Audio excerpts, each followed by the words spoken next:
are back. All right. All right. All you great fans out there. I am so grateful for you. Can you believe it? Another show about to launch. I am your host, Jessica Koch, and this is Profound Professionals. That's right. That interview series that has been coming to you. Do you know we're going to have a 10-year birthday this year? 10 Wow. years. And we bring to you industry experts from all over the world, and they help improve your personal life and they help you grow your business. And today we have Kevin McCarthy, and he is the creator of On Purpose approach for a winning life at winning life work without losing yourself. So winning at life and work. There we go. Winning at life and work without losing yourself. Okay, we are live, and here is how it rolls. So let's just give him a really great intro again. Kevin McCarthy is the creator of the On Purpose approach for winning at life and work without losing yourself. See, I got it right the second time. All There right, you go. out there. If you're thinking, how can I juggle all the balls and get all the things done and still feel like there is time for me and time to be me and find me and my passion and purpose and make sure it's incorporated in everything I do, then Kevin is the man for you. So, welcome, Kevin. Thank you. It's great to be with you, Jessica. I do. Does since maybe I'm close to being the 1,000th guest, do I get like a special treatment here or something? Oh, we're way past 1,000. Okay, I just need to do a recount to get the actual number. We do there so we go. many a week that I have not caught up to that. My team takes care of everything. I love how the universe is. We were just talking about the behind the curtain before we let you guys in on our little world here.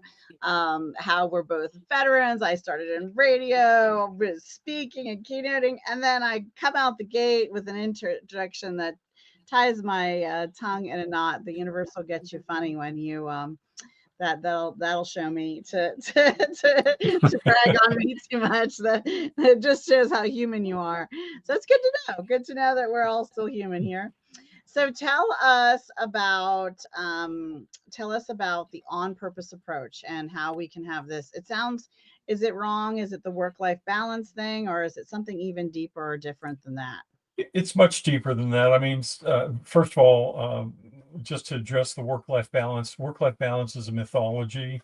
The Mm, real thing that you're after is your integration of your work in your life, and purpose is the point of integration. So, purpose is a very a much deeper topic. If you think in terms of the mind, body, spirit, which most people would use to describe sort of their life experience, mhm, purpose clearly lives on the spirit side of it.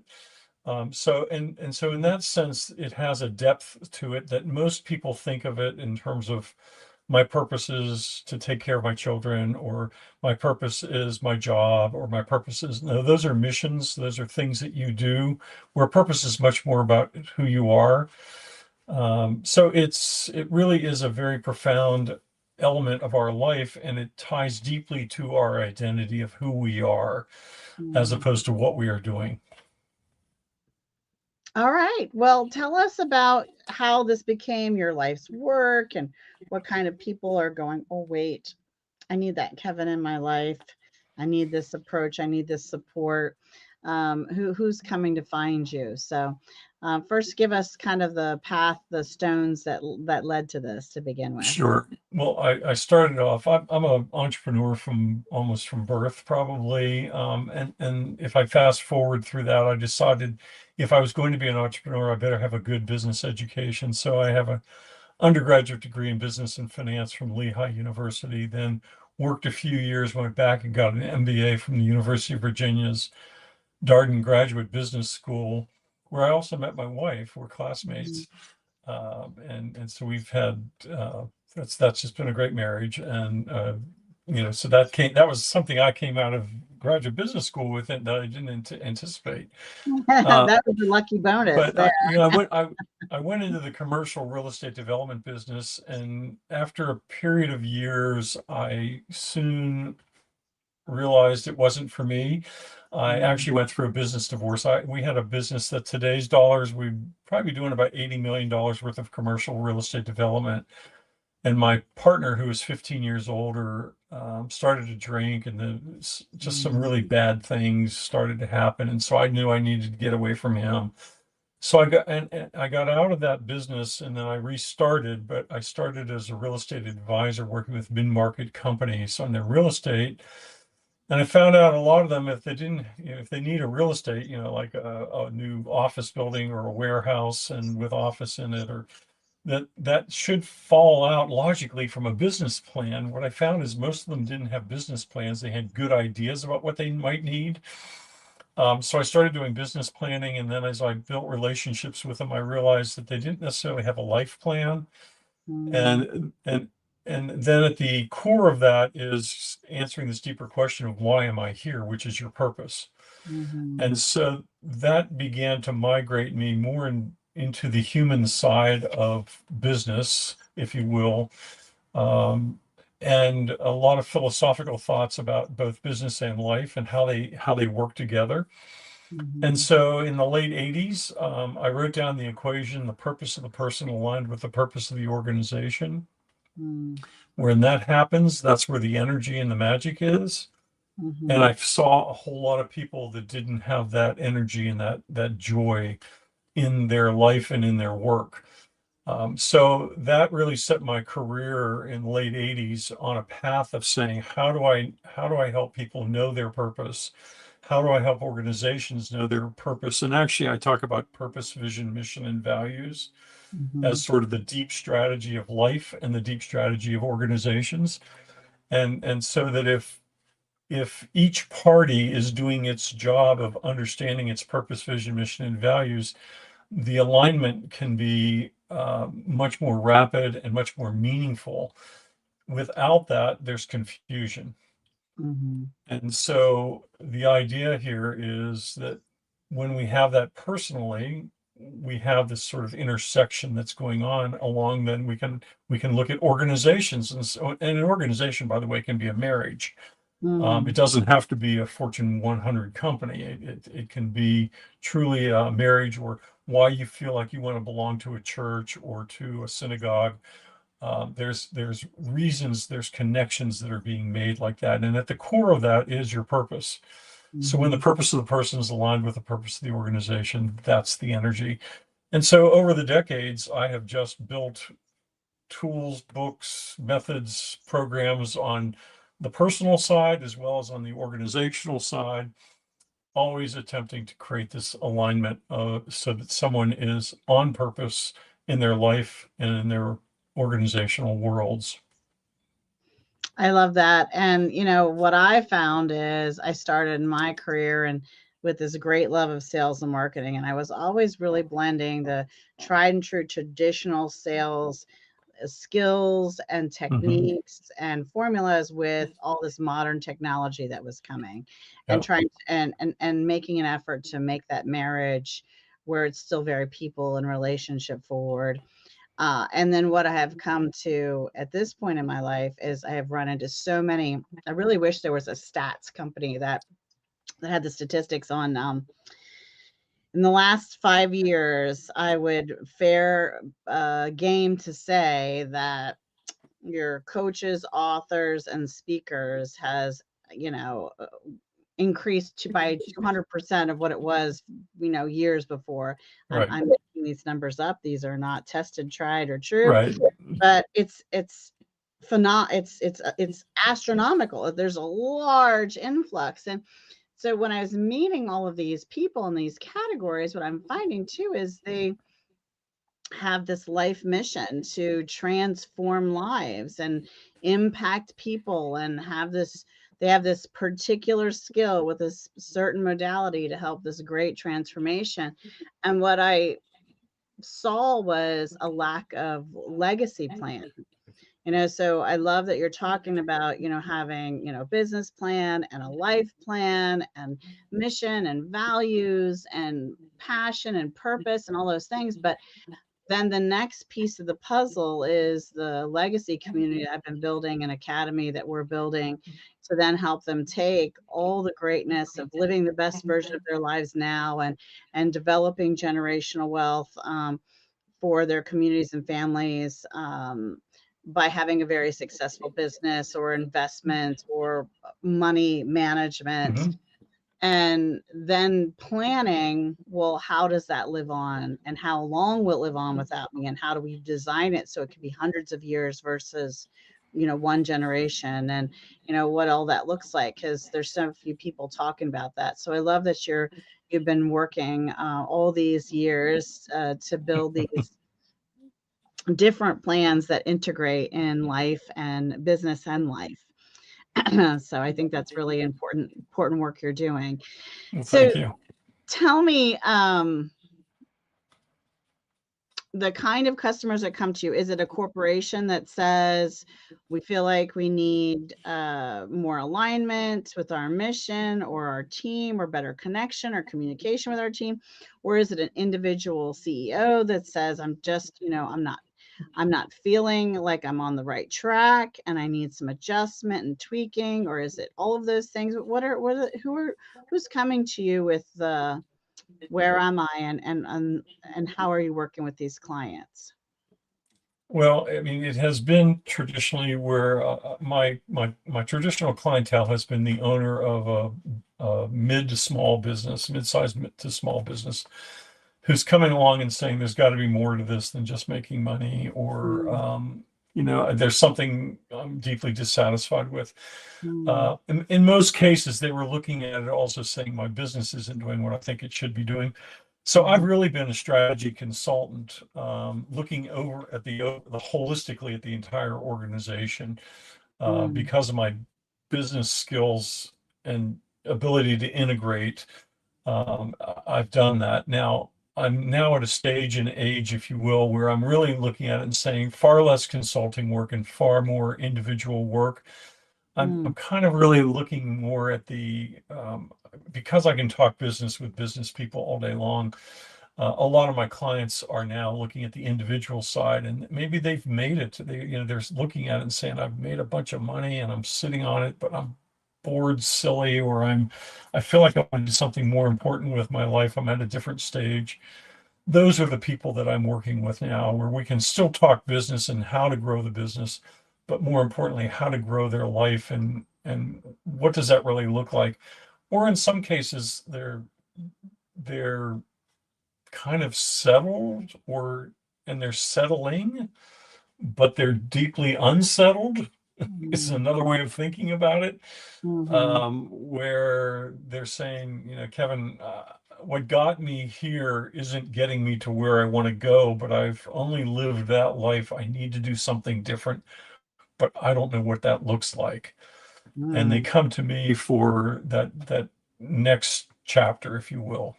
The second So I'm half, actually, in a weird the way, next I'm act. actually doing coaching, which I never used to do. I always did coaching. I was actually a teaching tennis pro early in my life. And so I was doing coaching way back then, and now I'm sort of at this point in my life back doing coaching, if you will. And a coach, by the way, is a person who meets a person at a certain place, transports them to where they want to be.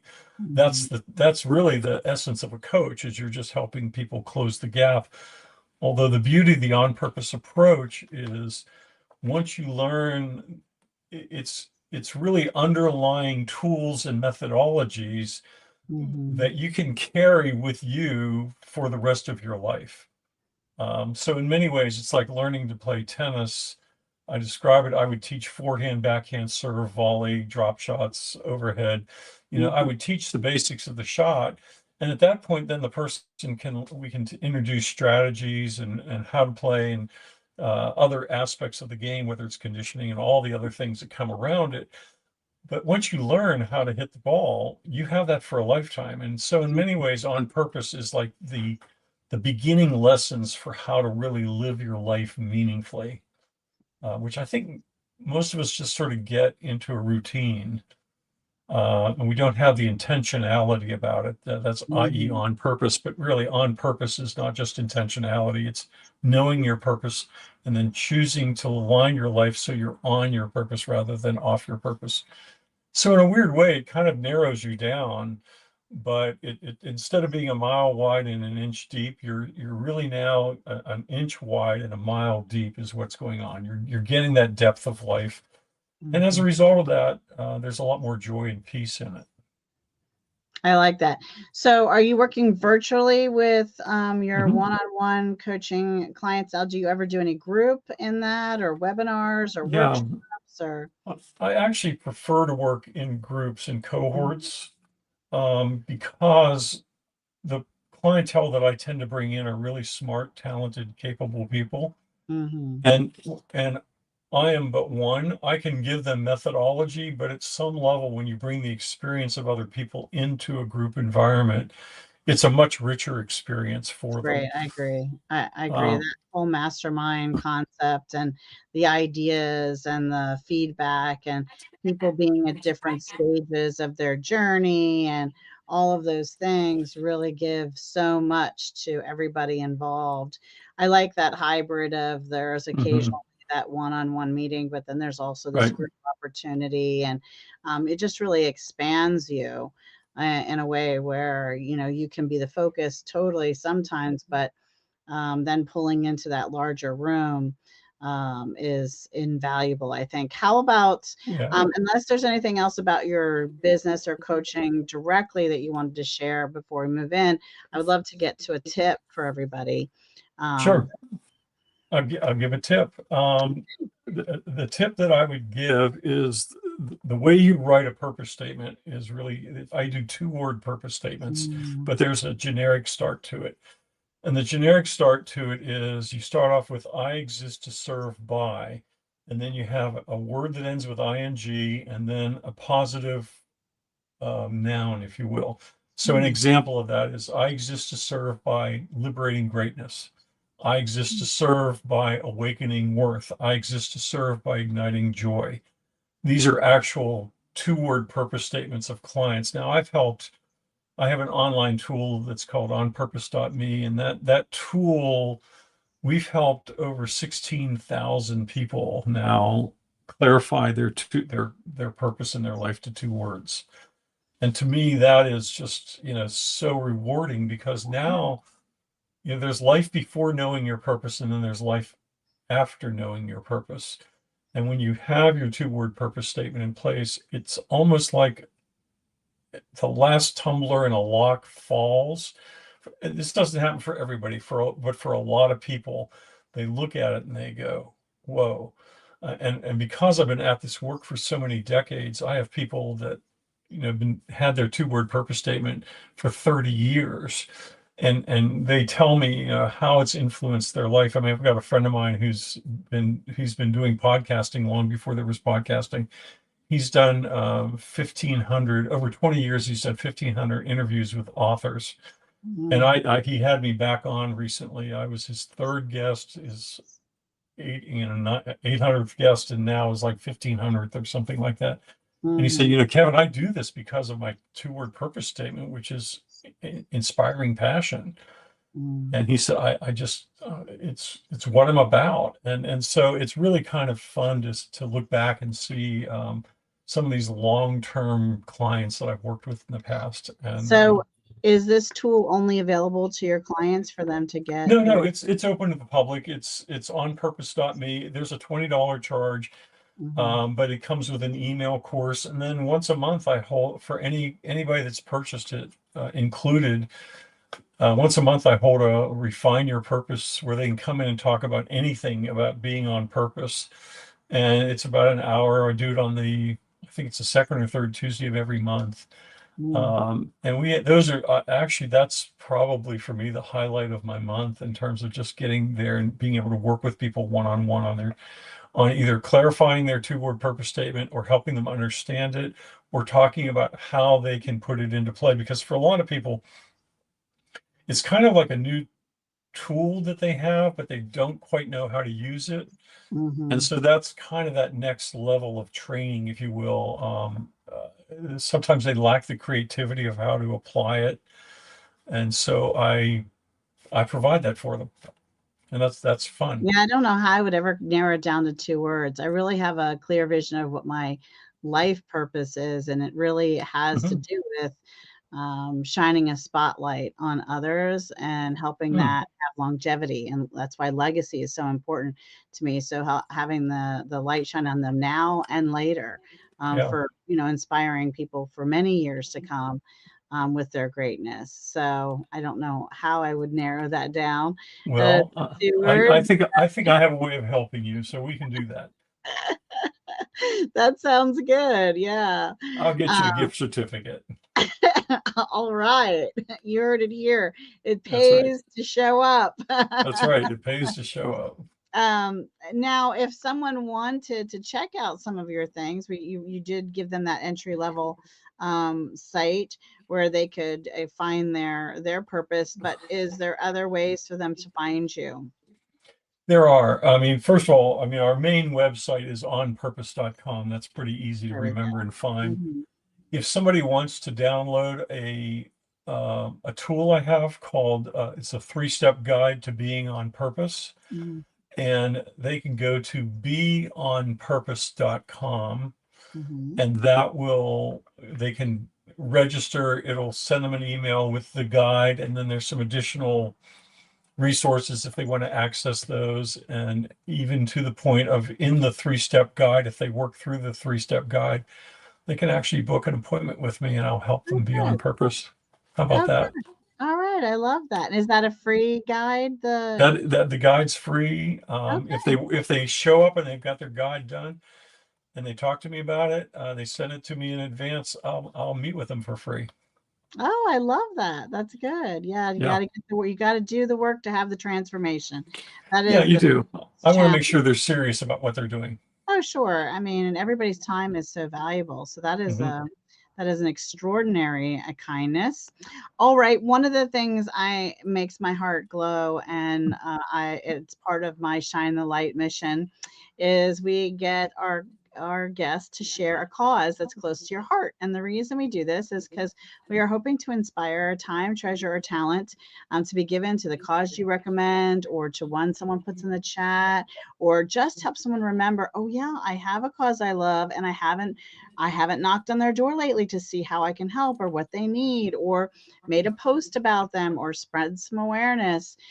So we just really want to inspire people to, some days we're wondering how we're going to do the next thing, and we need to remember to lift our heads up and see sometimes the best thing to do is help someone else, right? Help the Amen. community, help someone bigger than you. I've had people say, I've talked to large groups, and my comment is, if you don't have uh, volunteer work or a place to put, something to put in that volunteer space, then go get some. So Right. you don't have it, go get it. So that's why I love this piece so very much. So please share with us a cause you care about. Well, the cause I care about, it may sound self-serving, but I've got my own not-for-profit organization, which is, and what we do is we make available through donations that come in, the resources that I described. For instance, there's a group of widows. There's a group that meets and they're widows, or it may be college students that we have that are out there, veterans, first Mhm, responders. We try to make these tools available to them for free, or in some cases, mhm, a deeply discounted basis. mhm, So that's really, it's just beyond what I'm capable of doing on my own. And so as a result, I have people that donate to, if they go to on-purpose.org, that's my very simple website, and all donations are appreciated. But again, we always try to make do with whatever we can. If somebody calls and they're out there, I've got lines that I have to stay within the mhm, foundation itself. But nevertheless, we really try to make things available. And so we're actually supporting a lot of other not-for-profit organizations by mhm, being able to do that. So it's almost like we have churches or there's a group called Christian Help that's out there that I give them. I've given them books and uses codes and things like that we make available, so that we can take people through some of these things. I also do some speaking through some pro bono speaking through that as well. Yeah, I'm doing a lot of the same, and we're actually starting a legacy foundation to do some of the same work, to give back. And that's a great thing to do. And is it actually a 501(c)(3) then? It is. Officially? Okay, great. That's Yeah. wonderful. Yeah, Um, no, it's been in business. It's been in business. I shouldn't say it that way. It's been in existence for about 3.5 years now, and it's small, but hey, never despise this day of small beginnings. Yeah, and that's part of our idea for our foundation as well, is to partner with a lot of other organizations, to make sure that we're giving those families, those business owners, those communities, the resources they need to begin thinking about their legacy plan. Because often there's no conversation about it, there's no thought about it, there is no plan for it, and all this great content that you're talking about, your friend's podcast. They can have a digital estate, and it can Hmm. have a foundation and a trust that all of that, the posting articles and podcasts and all of that, can be protected long after the amazing friend of yours is Hmm. no longer walking around on this planet, right?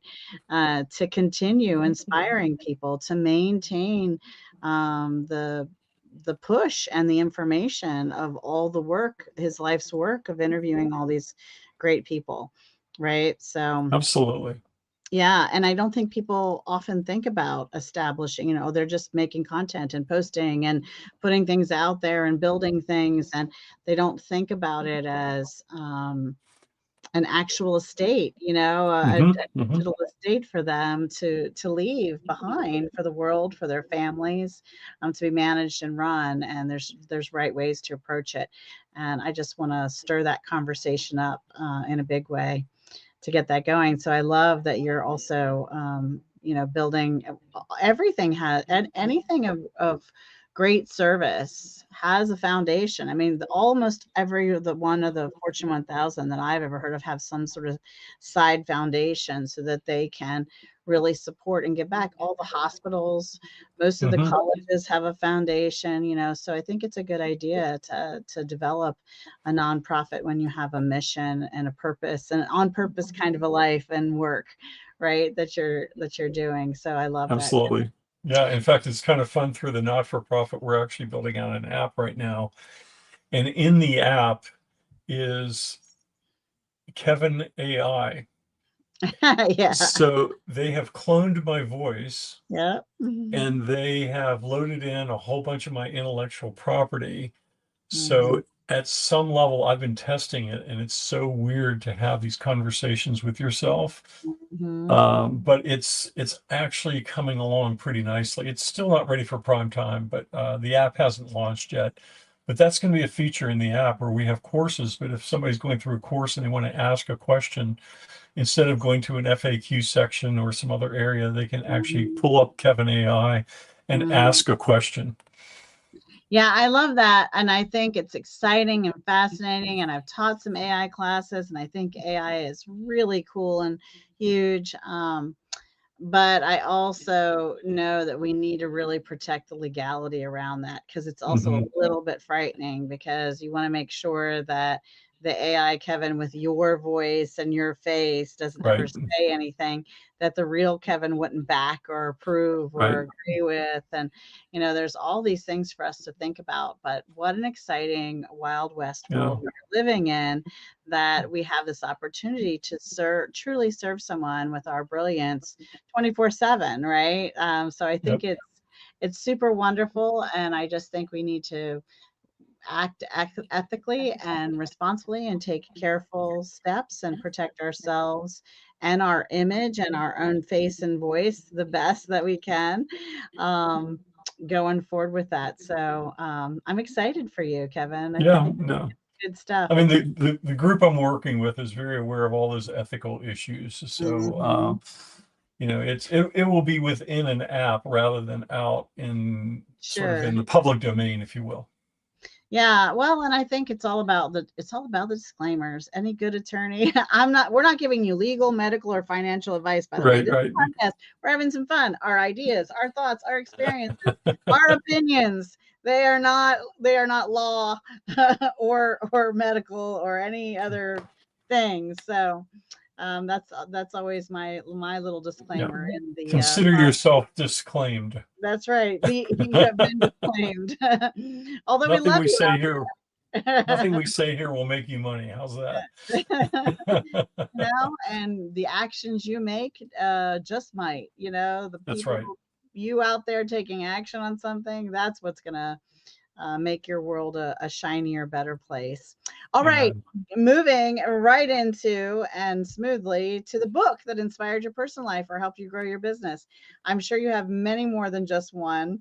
I sometimes let really special clients slide out too, but because they just can't keep it to one. But do you have one for us? I do. If anybody's ever heard of Ogmandino, the greatest salesman in the world, is a book that was written in the 1970s. It was a bestseller in its day, and it's it actually at some level was a inspiration for the On Purpose Person, my first book, and the On Purpose Business Person, my second book, because it's a narrative format, Mm, but it teaches through a story. And so that has really been sort of a hallmark for both my own writing, but also the message in that book. Uh, it was just an inspiring message for me, and mm, Og Mondino was a great writer. First of all, he was an actual writer, where I'm a business guy who writes. So I'm not writing, great novels. I'm writing very practical, uh, taking concepts that are meaningful, tested, and then putting a story around them, where he was actually a great writer. And so I had an opportunity. I saw him walk by me one time at an event, and I was like, oh, he had three people with him, and otherwise I would have interrupted and shaken his hand. I didn't get a mm, chance to do that. He died almost 2 years after that. Again, that was probably 30 years ago. mm. But I recommend The Greatest Salesman in the World. It's not a book about sales. I'll just leave it at that, although it is about sales. I love that. Um, it reminds me of the way you describe it of the 1 Minute Manager. Yeah, the Describe, one-man manager. Mhm. yeah, of that style, and I love that author as well. Yeah, Ken Blanchard. Yeah, and I watched him in a YouTube interview. So if you search him and you search the video on YouTube, like the longer videos, there's like this hour interview with him that is so fascinating. With And Ken Blanchard. yes, and Yeah, wonderful, wonderful. and I'll tell you, I've had the pleasure. Ken and I spent a morning together when the On Oh, Purpose you Person did. first came out. He he had read it and said, I want to meet. And it was before the book was actually released. He read a preview of the book, and we ended up spending a morning together. And he's just a great human being. I cannot speak Yeah. more highly. I've met a lot of other famous authors, if you will, but Uh-huh. Ken's the real deal. He is just as what you see is what you get. Um, and so, yeah, it's been really a blessing. I mean, the On Purpose Person has sold like 400 and some thousand copies in the US alone, plus multiple translations. So it's not, Sure. it's truly a bestseller. There's a lot of people that sell 100 books and call it a bestseller. I know. It truly is a bestseller, and has reached, as a result, has reached millions of readers, because most books get read or passed along Sure. five times is what they say. Um, but yeah, Ken is just, um, he's a great guy. But it is a lot like the 1 Minute Manager, the On Purpose Person and the On Purpose Business are, as well as, this Chief Leadership Officer book I have, that I just found that the stories resonate different. They stick in the memory different. Years Mm, ago, a business partner of mine from Disney, we formed a business, and it was called Strategic Story Studios, and our tagline was "Facts Inform, Stories Transform." Oh, I love that. Yeah. That's awesome. That's awesome. Yeah. I'm also very spiritual. What I loved about Ken's story in this interview that I watched of him was how he really wasn't spiritual until Hmm. after the 1 Minute Manager. And then I believe he also wrote a book called Lead Like Jesus. Didn't he write that I as well? think I'm he pretty did. yeah.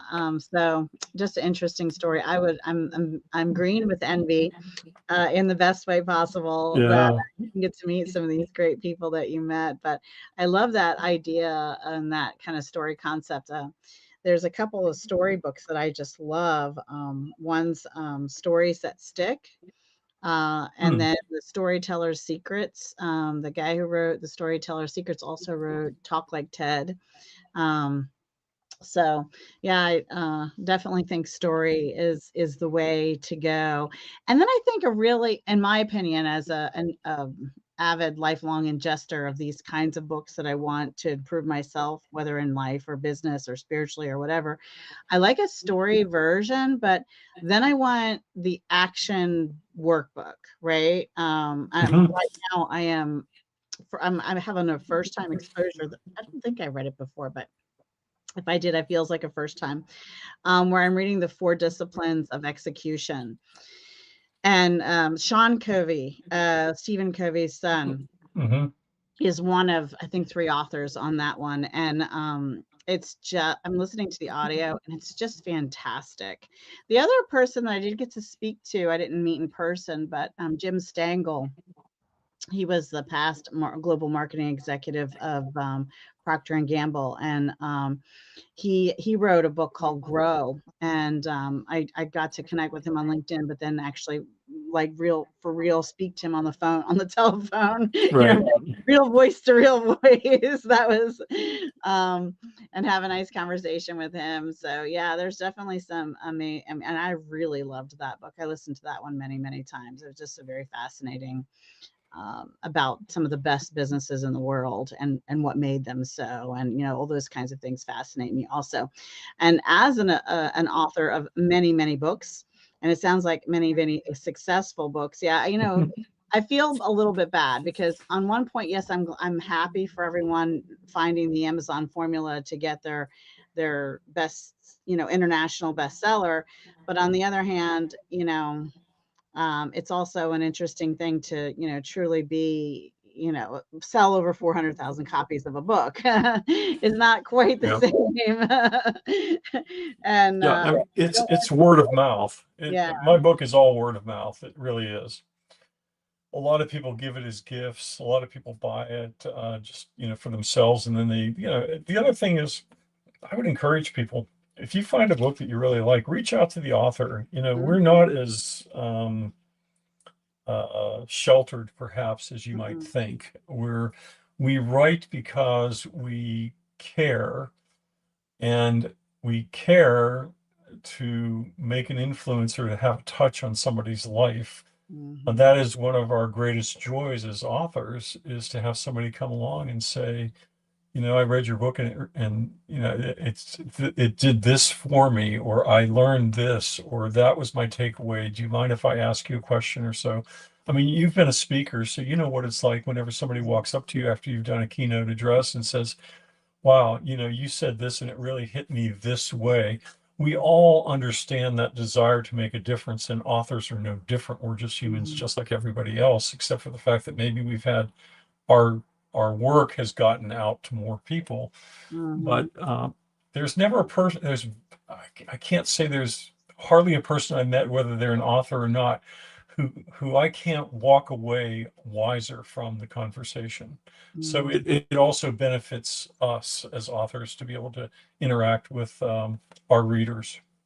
I do it all the time. I also reached out to Mark Allen. He wrote Millionaire Course, and it's also not about being a millionaire. Right. But it was his story, much of his story, and that was really good. He's also owner of a publishing company. and he also writes music and things, which is something I'm Well, up to. So yeah, I'm a big believer in reaching out to the authors and having having a real conversation, especially when I'm a genuinely a huge fan of their book. mhm, mhm. And I love books. That's part of why it's part of the podcast. So let's talk a little bit more about more of your books. So you said you have seven. Do you want to give us a rundown of a few of Sure. them? Well, the on-purpose person is the flagship book. Everybody says to me, there's the on-purpose person and the on-purpose business. That goes back to that equation I talked about, where it's the purpose of the person aligned with the purpose of the organization. Hmm. So the on-purpose person is the personal side. The on-purpose business person is the organizational side at sort of that small, let's call it the solopreneur to small business owner to mid-market business owner. Then you got the Chief Leadership Officer book. That book is really written for more of an enterprise person who's got a larger organization. The premise of Chief Leadership Officer is that the CEO system, as we understand it, is busted and toxic to people. And but it's what we all have grown up in. It's what we Hmm. all understand, and we don't have an alternative system necessarily. So the chief leadership officer doesn't condemn CEOs. It just says you're doing business. Um, you're doing business absolutely. Um, God, I just lost my own expression. But anyway, that they're doing business right, but they're not doing it complete. They're doing Mm. it incompletely right. That's the way I Ah, describe it. there we go. Yeah, and so that what's going on is they've lost the leadership side of it. Mm. We still need to have the business principles and things that are going on in the operations and all that occurs. But at some level, it's sort of a short-term mindset that we've gotten into, as opposed to understanding that people are still the lifeblood of the organization, or the lifeblood. I should say, not the lifeblood, the lifeblood of the organization. So that's Chief Leadership Officer. It's a forward-thinking book, if you will, in that regard. Then I have a book called Fit for Leading, which is basically looking at what are the four things that I found that leaders. I talked to small business owners, did an interview with about 500 and some of them surveys, and found out, what are the four factors that are their greatest obstacles to success. FIT is an acronym for fear, I am my greatest obstacle, and time management. And all of those are actually smoke screens. And then the last one is my health, the one that most of them don't talk about, which is my health is actually, I'm willing to sacrifice my health in order to get success. So that's Fit for Leading. I have a little booklet called Tough Shift. Say it slowly. And Hmm. that's about how to, whenever you're in the middle of a real challenging time in your life or your work, how the 7 questions to ask. It's intentionally very, very short, about 8,000 words. And that book is designed to help people rapidly process and come out the other end and understand that, kind of like, this too shall pass, that Hmm. if you name it as a tough shift, then it's away from you, and you can have the proper distance to see what is really going on. Where if you're in the midst of the throes of the chaos and the confusion and you don't have the ability to create some distance, you're just going to get swept away in the emotion or the anger or the whatever it may be that's going on, or the grief. And this is a way to create some healthy distance with it. I have a book. I talked about being a tennis player. I have a book called Heady Tennis, which is actually tennis strategy for the average adult intermediate tennis player. That's just a book I did for fun. I have a Facebook group with 88,500,000 members called Senior Tennis Tips, and I put together that book basically for that membership so that people could pick up on how to improve their game when Well, they're at the point where they're probably not going to improve their conditioning, or they're not getting any younger. Their strokes aren't going to necessarily change all that much because they're just sort of not going to take the time to take lessons as much. But if they can improve their thinking, then their game will get better. And so that's something I put together there. I'm trying to think what other books I might have forgotten. And I've got, and by the way, the On Purpose person has workbooks that come with it Oh, as good. well. I love it. Yes. Workbooks are awesome Yeah. because I read and ingest so many books, and I'll continue throughout the year, but I'll take two or three where I'll actually really hardcore implement them, Hmm. and sometimes just one Right. through the course of a year, right? That I'm implementing into my business or life, but I'll still continue to ingest other books. And, we can ingest a ton of books, but it's the ones that we implement and take action on that actually have a really big impact and truly change our lives to, Yeah. whatever it is we're trying to change. I think you might have to get with the times, Kevin, because you're going to have to write a new book. It's going to be all about pickleball. No, yeah, yeah. It's actually there's a better game than pickleball. Oh, yeah? It's called light tennis, and you play it with tennis rackets on a pickleball court with a foam ball. Some guys I know out in Wichita invented the game. They're both former tennis pros. One was an actual playing pro, one was a tennis pro, teaching tennis pro like I was. But I just, over the holidays, my daughter was home and she's kind of messed around with tennis, but for us to hit, it's no fun for her or for me, really. Although we enjoy our time together. But with light tennis, we were able to get tennis rackets out on a pickleball court with a foam ball, and we had a lot of fun. I mean, it was really a good time because it has sort of the quick adaptation that pickleball gives without, but it's a slower game and it's a closer in game because of the foam ball. A lot of fun. A lot of fun. I Yeah. recommend light tennis, LITE tennis.com. I Well, think is then sort of. you'll need to do an article for your tennis community, Oh, light tennis yeah. versus pickleball. Yeah, no, well, actually, we don't, it's really interesting in senior tennis tips. They are adamant, most people are pretty adamantly against pickleball because it's chewing up their tennis courts. Oh. Or the pickleball players, if there's not a pickleball court available, they'll go over to the tennis court and they'll hit on a tennis court. It's created some real friction in some communities. The controversy of it Uh, uh, all. yeah, I mean, I'm just a racket sports guy. I mean, I was a college squash player. I played college tennis. I played My husband paddle played tennis. basketball. I played racquetball. I Yeah, my played, husband played I put a paddle in my hand and let me hit a ball, and I'm a happy guy. So I've played pickleball. I enjoy it. I don't have the animosity that a lot of tennis players do towards it. I didn't realize there was this separation in the communities. Wow, very fascinating. I Yeah, feel a whole nother book coming on, Kevin. yeah. I will say I was playing tennis one time, some men's doubles, and there was a pickleball court next to us. And a pickleball player literally opened up the gate and started walking across our court in the middle of a point. Oh no. And I said to him, "Excuse me, what are you doing?" And he said, "Well, I'm trying to get to the other side." And I said, "There's you can walk around." He goes, "So I want to get my sand in my shoes." I mean, it was.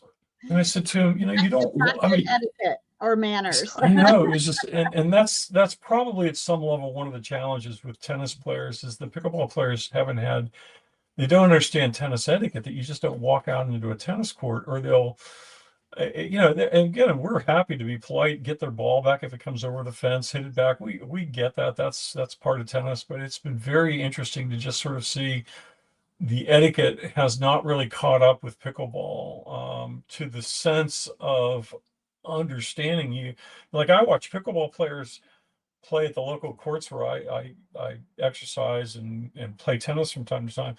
And I'll see them walk right behind another person's court while they're swinging a paddle. I'm thinking to myself, this is just flat out dangerous. Or they open up the door when somebody's playing, and it's so, if somebody's running after a ball and they open up a door and you get hit in the head, you could really injure somebody. So there's a lot of safety issues in etiquette that are not understood.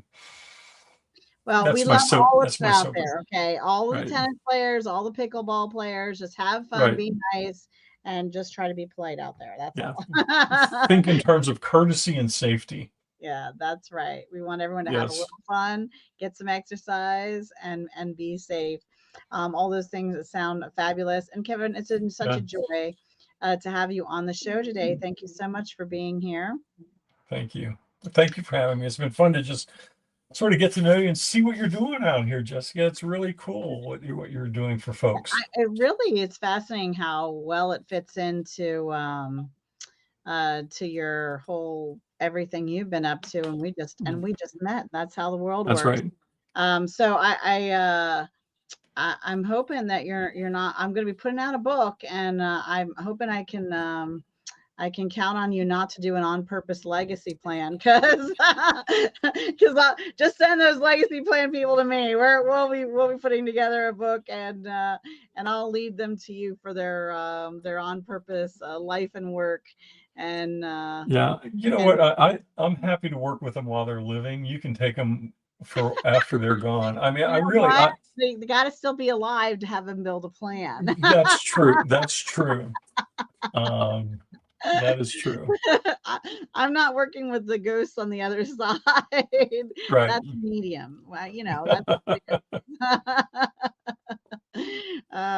that was I was thinking we definitely have some synergy in some places to collaborate because when you get those pieces in line, the next thing you really should be thinking about is okay, now how does this outlive me? So that the great things I am doing with my life on purpose and my business on purpose, how do we have that have inspirational impact and longevity? Yeah. So Well, and I think one of the important things is my wife does a lot of genealogy. She's oh, into that. cool. Hmm. And so at some level, you're either going to be, on a tombstone or find a grave is the big genealogy website. Hmm. And it's just going to be a name and a number, some numbers, but you can, in today's world, you can leave behind a digital footprint. Hmm. And it's not, you have a rare opportunity to leave, even if you just record it on your phone, a video, just what's important to you, Hmm. how you would like to be remembered, but not more importantly, how you'd like people to be able to carry on some of the things that were important to you is Hmm. really important. I mean, I'm blessed because I've got books that Yes. my children or my grandchildren are, 100 generations from now, they might be able to pick up a book and read it because the books are pretty Hmm. timeless. They're about life, and I don't think life's going to change all that much. Hmm. Yeah, I think it's important to Yeah. invest in the next. All you're really doing is investing in the next generations. Hmm. That's all legacy is. Yeah, that is true. That is true. And it's just so very important to me.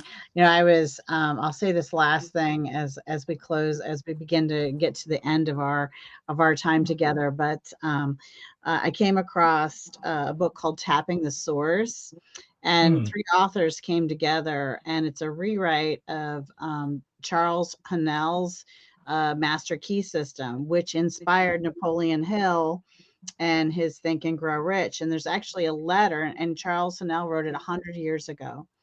And Wow. that's why it was updated by these three authors in the Tapping the Source version. But they Hmm. include in that a letter from Napoleon Hill to Charles Honnell, thanking him for his Master Key Systems book, because he states in it that he was inspired and his, everything that, he was building after was inspired from that.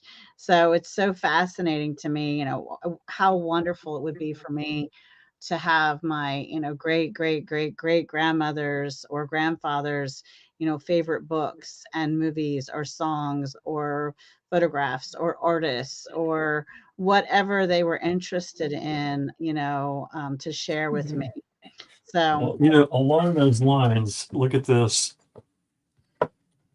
This is How to Win Friends and Influence People, 1937 edition, and it is signed with my father-in-law, Benjamin Guyon Haskell, August 1937. how lucky are Is you? is that not just totally cool? I mean, he died before my wife and I met, so I never knew him. But the fact is here's a guy, in 1937.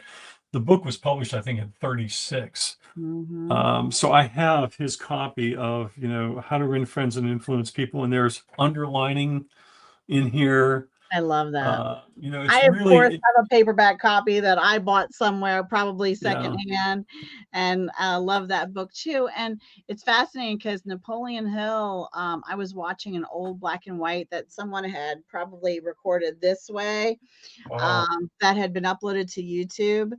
And I was so inspired by that. And I was thinking and doing some research on him. And, he died like 10 years before I was even born, and he was influencing me. And then he was influenced by somebody 100 years before that, right? right. So, I mean, it's just so fascinating, this whole topic of legacy. Obviously, I could talk about it forever, but I won't. What I'll tell you is if you're out there living your best life, helping inspire people to live their best life so they can be an inspiration hundreds of years from now, or if you're helping people pull their money together in a way that it can bring wealth to their communities and families long after they're gone and not be drained by just one error and set up correctly so that it can be extended for a long, long, long time, then reach out to us. You are a profound professional. We would love to feature you, your causes, your books, what you're up to in the world on our show. Reach out to us and the team, and they'll tell you just how to do that. But before we go today, we would love Kevin to give us, again, thank him for all his time and all the just the fun chat we got to have today, and share with us a final thought, a piece of information or inspiration as we go. Yeah, I write these things called on purpose proverbs, which are little pithy statements. And I'll share one of those with you. And it's really much about the topic that we're talking about today, which is it's called boldness occurs when passion rises and vanity falls. Mm, So when you are on your purpose, you are in your passion, which means you're willing to pay the price, not just excited, but passion comes from the word to suffer, actually, and that you're willing to pay the price to achieve that what's going on. And when vanity falls, it means you're willing to look the fool, what others will call you foolish. And so boldness occurs when passion rises and vanity falls. And that's what it means to be on purpose. I love that. Thank you so much for your time Mhm. today. Thank all of you out there for being with us for another show. I'm your host, Jessica Koch. This has been another Profound Professionals. And until the next one, be kind to yourself out there and be kind to each other. Bye, everybody. Bye bye.